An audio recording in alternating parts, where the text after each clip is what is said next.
Lecture de la compilation post-mortem des écrits de Ellen G. White intitulée Rayons de santé. Chapitre 5. L'enfant. Dans les instructions communiquées par l'ange aux parents de Samson était incluse à la fois l'influence prénatale et l'éducation que l'enfant devait recevoir. Il ne suffisait pas que leur fils, qui devait délivrer un jour Israël, reçût à sa naissance de bonnes dispositions. Il devait encore, dès sa plus tendre enfance, être l'objet de soins attentifs et grandir dans les principes d'une stricte tempérance. Des instructions semblables furent données au sujet de Jean-Baptiste. Avant la naissance de l'enfant, son père reçut ce message de la part de Dieu. Il sera pour toi un sujet de joie et d'allégresse, et plusieurs se réjouiront de sa naissance, car il sera grand devant le Seigneur. Il ne boira ni vin, ni liqueur enivrante, et il sera rempli de l'Esprit Saint dès le sein de sa mère. Luc 1, versets 14 et 15. En parlant des hommes de Dieu d'autrefois, le Sauveur affirme qu'il n'y en avait point eu de plus grand que Jean-Baptiste. L'œuvre qui fut confiée à ce dernier n'exigeait pas seulement de l'énergie et de l'endurance, mais les plus hautes qualités de l'esprit et du cœur. Pour se préparer à sa tâche, les habitudes qu'il devait contracter étaient si importantes que l'ange le plus puissant du ciel fut envoyé à ses parents pour leur donner des instructions à ce sujet. Les conseils de Dieu aux Israélites nous apprennent que tout ce qui concerne le développement physique de l'enfant doit être pris en considération. Dans ce domaine, rien n'est insignifiant. Toute influence qui affecte le corps a une répercussion sur l'esprit et sur le caractère. On ne saurait donner trop d'importance à l'éducation précoce des enfants. Les impressions, les habitudes de la première enfance ont plus à faire avec la formation du caractère et l'orientation de la vie que toutes les instructions données plus tard. Il faut que les parents comprennent les principes sur lesquels repose l'éducation des enfants et soient capables de les doter d'une bonne santé, physique, mentale et morale. Qu'ils étudient les lois de la nature et les organes du corps humain, leurs fonctions propres et leurs dépendances mutuelles. Qu'ils soient au courant des relations qui existent entre les forces mentales et les forces physiques, ainsi que des conditions requises pour le jeu normal de chacune d'elles. C'est un péché que de vouloir fonder une famille sans cette préparation. On ne recherche pas assez les causes de la mortalité, de la maladie et de la dégénérescence que l'on voit aujourd'hui, même dans les pays les plus civilisés. La race humaine est en décadence. Les enfants qui meurent en bas âge sont nombreux, et ceux qui atteignent l'âge adulte souffrent pour la plupart d'une maladie quelconque. Bien peu parviennent aux limites de la vie humaine. La plupart des maux qui nous apportent la misère et la mort pourraient être évités, et l'initiative à cet égard appartient en grande partie aux parents. Ce n'est pas un destin mystérieux qui enlève les petits-enfants. Dieu ne désire pas leur mort. Ils sont donnés aux parents pour que ces derniers leur apprennent à se rendre utiles ici-bas et les préparent pour le ciel. Si les pères et les mères faisaient tout ce qu'ils peuvent pour transmettre à leurs enfants une hérédité irréprochable, puis s'efforçaient par des soins appropriés de remédier aux conditions défavorables qui ont pu accompagner leur naissance, on verrait un grand changement se produire dans le monde. Soins au nouveau-né. Plus la vie d'un enfant est simple et paisible, plus elle est favorable à son développement physique et mental. En tout temps, la mère devrait s'efforcer d'être calme et maîtresse d'elle-même. Ses manières douces auront sur ses enfants, souvent très sensibles aux excitations nerveuses, une influence apaisante. Le bébé a besoin de chaleur, mais c'est une grave erreur de le garder dans une pièce surchauffée, pratiquement privé d'air pur. Il doit être préservé de tout ce qui affaiblit ou intoxique son organisme. On veillera à ce que tout ce qui l'entoure soit d'une propreté rigoureuse. S'il est nécessaire de le protéger des changements brusques de température, on s'assurera également que, jour et nuit, éveillé ou endormi, il respire un air pur et vivifiant. Le vêtement de l'enfant. Au lieu de penser à la mode ou au désir de provoquer l'admiration, recherchons, dans la confection de la layette du nouveau-né, le confort, la commodité et l'hygiène. La mère ne devrait pas perdre son temps à des broderies ou à d'autres fantaisies destinées à embellir les petits vêtements. Elle ne devrait pas davantage se fatiguer les yeux et les nerfs par des travaux de lingerie fine à un moment où elle a besoin du maximum de repos et d'exercices agréables. Ce serait se créer, aux dépens de sa santé et de celle de l'enfant, une besogne inutile. Qu'elle comprenne que son devoir est de conserver ses forces pour faire face aux exigences futures. Si le vêtement de l'enfant est à la fois chaud et confortable, une des causes principales d'irritation et d'énervement sera évitée. Le bébé se portera mieux et les soins de la mère exigeront moins de temps et de fatigue. Les bandes dont on entoure la taille des bébés entravent l'action du cœur et des poumons et doivent être évitées. Qu'on ne gêne aucune partie du corps par un vêtement qui comprime les organes ou restreigne leur liberté. Il faut que le vêtement de l'enfant, quel que soit l'âge de ce dernier, soit assez ample pour permettre le libre jeu des poumons et arrangé de manière que le poids en soit supporté par les épaules. Dans certains pays, on a l'habitude de laisser nues les épaules et les jambes des jeunes enfants. On ne saurait s'élever trop sévèrement contre une telle pratique. Les jambes, étant éloignées du centre de la circulation, ont besoin au contraire d'être mieux protégées que les autres parties du corps. Sinon, les artères, qui conduisent le sang aux extrémités en quantité suffisante pour assurer la chaleur et la nutrition, se contractent, de même que les veines. Les parties sensibles du corps se refroidissent et la circulation est entravée. Chez les enfants qui grandissent, il faut que toutes les forces de la nature jouissent des conditions les plus favorables pour travailler au développement normal du corps.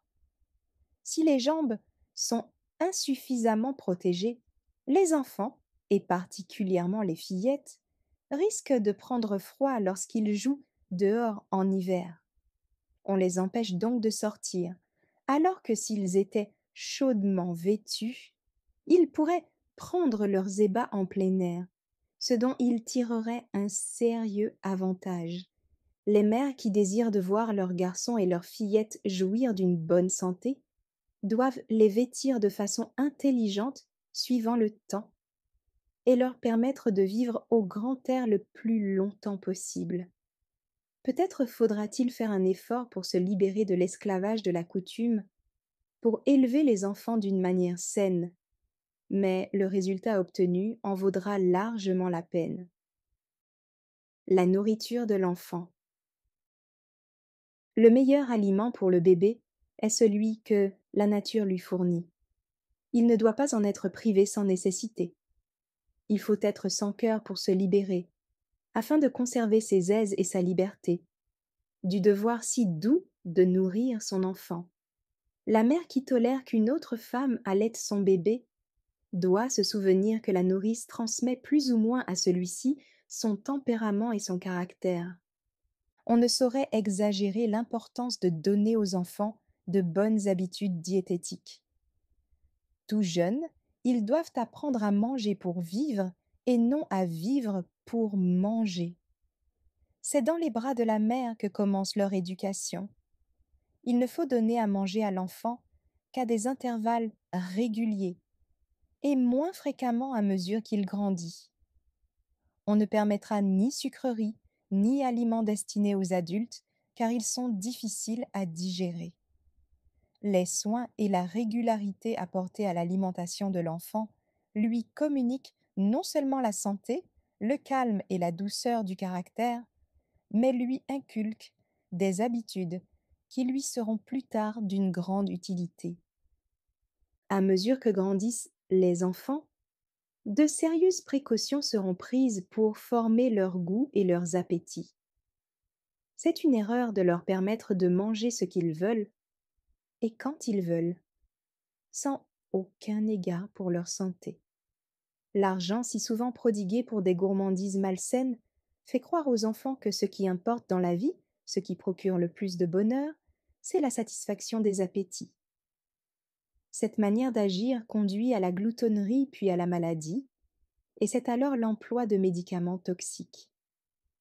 Que les parents ne permettent pas à leurs enfants d'user d'aliments malsains.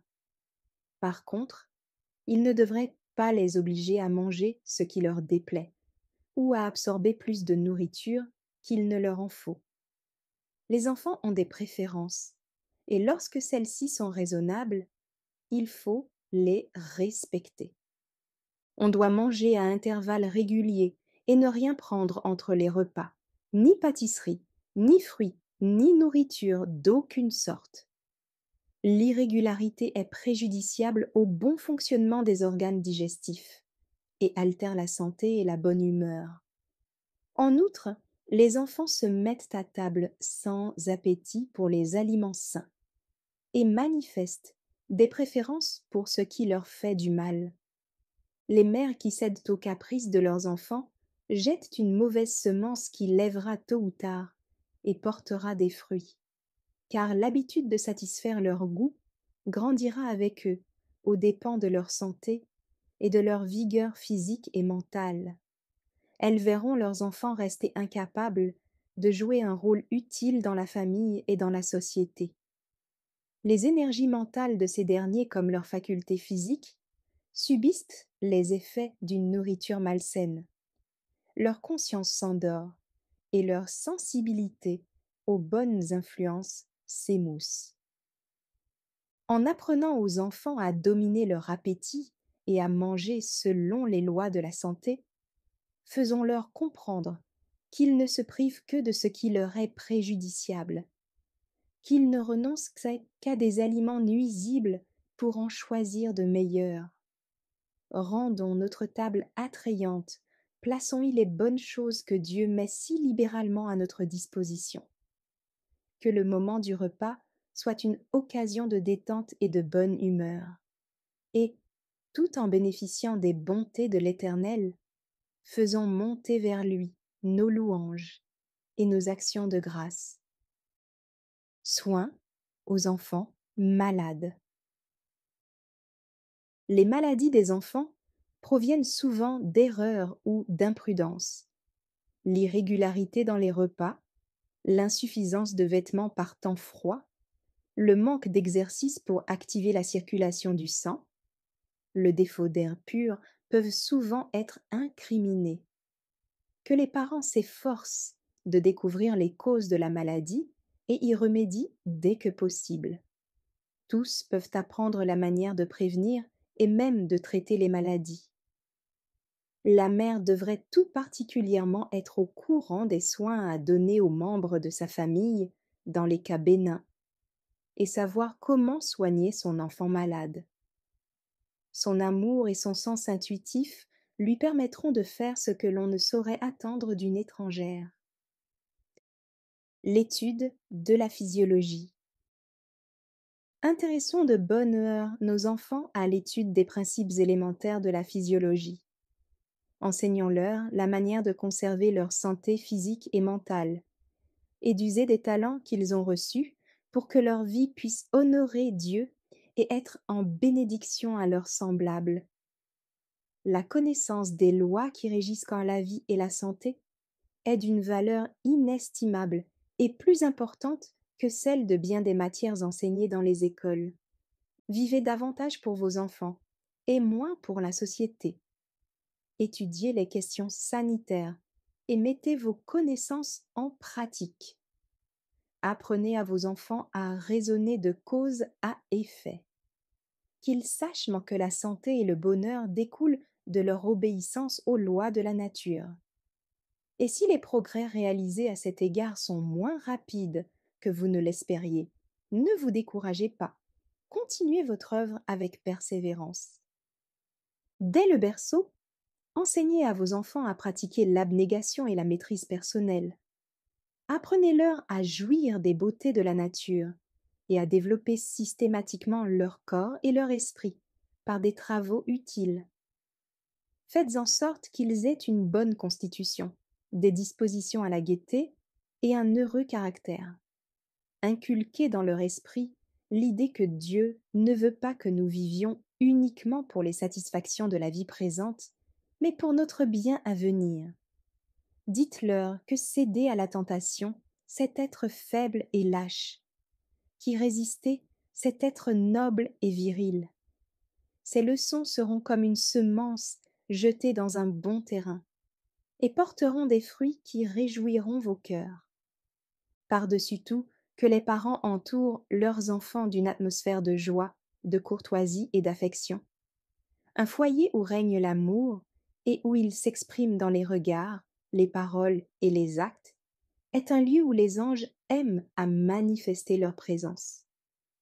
Parents, laissez le soleil de l'amour, de la joie et du bonheur entrer dans vos cœurs, et que sa douce influence se répande dans votre demeure. Manifestez un esprit de bonté et d'indulgence, et encouragez vos enfants à vous imiter. Cultivez toutes les grâces qui peuvent illuminer la vie de famille. L'atmosphère ainsi créée sera pour vos enfants ce que sont l'air et le soleil pour les végétaux, et entretiendra chez eux la santé et la vigueur de l'esprit et du corps. Merci d'avoir écouté cette lecture. Si vous avez des questions ou des remarques sur le thème abordé, n'hésitez pas à les partager dans les commentaires et notre équipe ne manquera pas de les considérer. À bientôt sur lereste.org.